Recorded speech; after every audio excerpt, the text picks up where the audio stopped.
Hey guys, welcome to afternoon Dr. Pepper with Pegasus.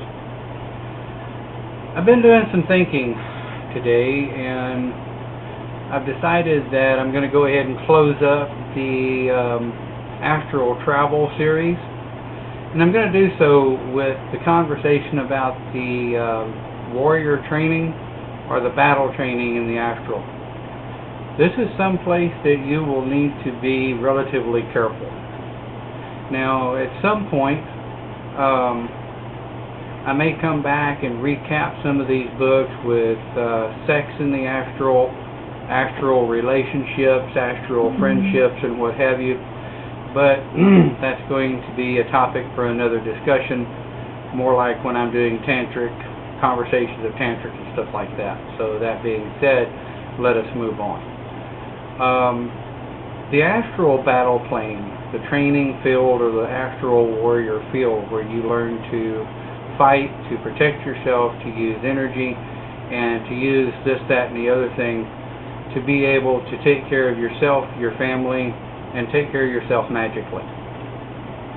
Now, don't be amazed or concerned if you wake up with bumps and bruises, sore muscles, as long as you're not having physical health problems, okay?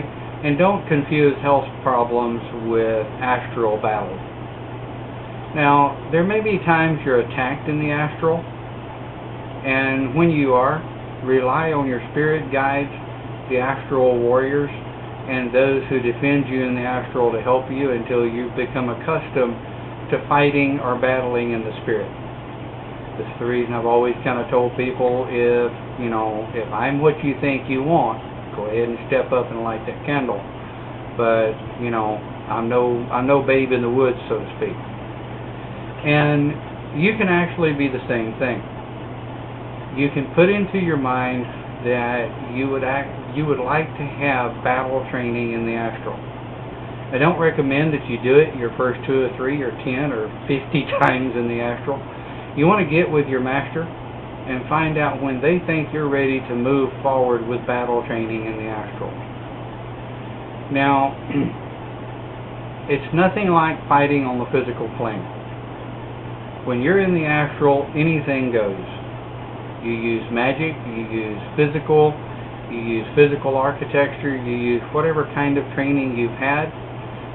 You can receive martial arts training in the astral. You can use all forms of emotional, psychological, magical, physical. There's no end to the aspects of what you have at your fingertips in the astral. So when you're working in the astral, in the battlefield, remember to keep yourself open.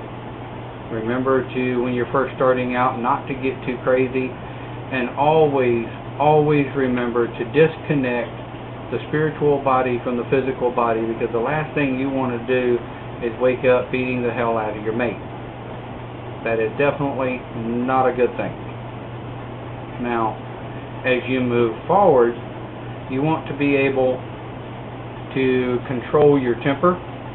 The astral battlefield can do this for you. As you learn more of the astral battlefield, you will be able to gain more confidence and more self-confidence in who and what you are.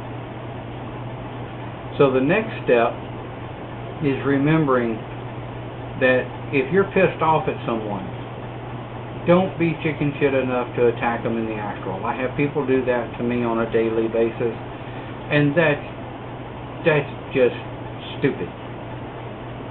You get these young kids that they get crazy with power, and I'm gonna whoop his ass, and then this, that, and the other thing, and they start trying to enter realms that ends up causing them more problems than it actually helps.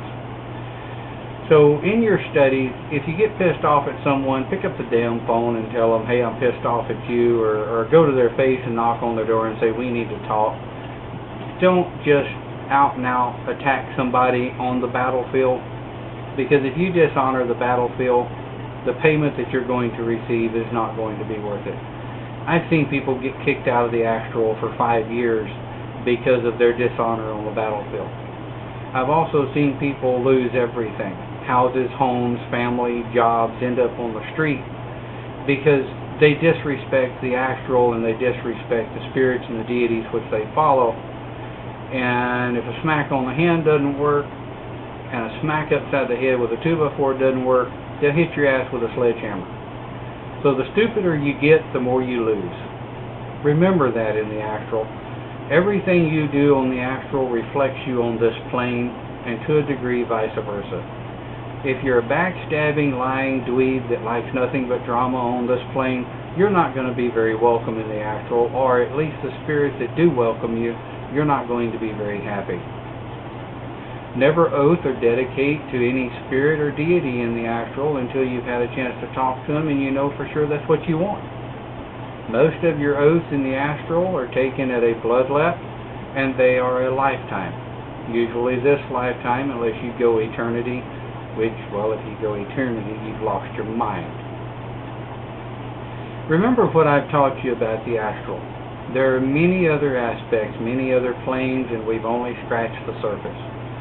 Probably at a later date, I want to get a little bit more assured of the way my council wants me to handle these next topics. We'll cover those later. I've got a couple of other pressing topics that I'm going to be covering before I move into OBE. Because moving into OBE, you're going to need to be real comfortable with self. You're going to need to be real comfortable with your surrounding environment, and you're going to want to be extremely comfortable with the people that are moving around you while you're in OBE.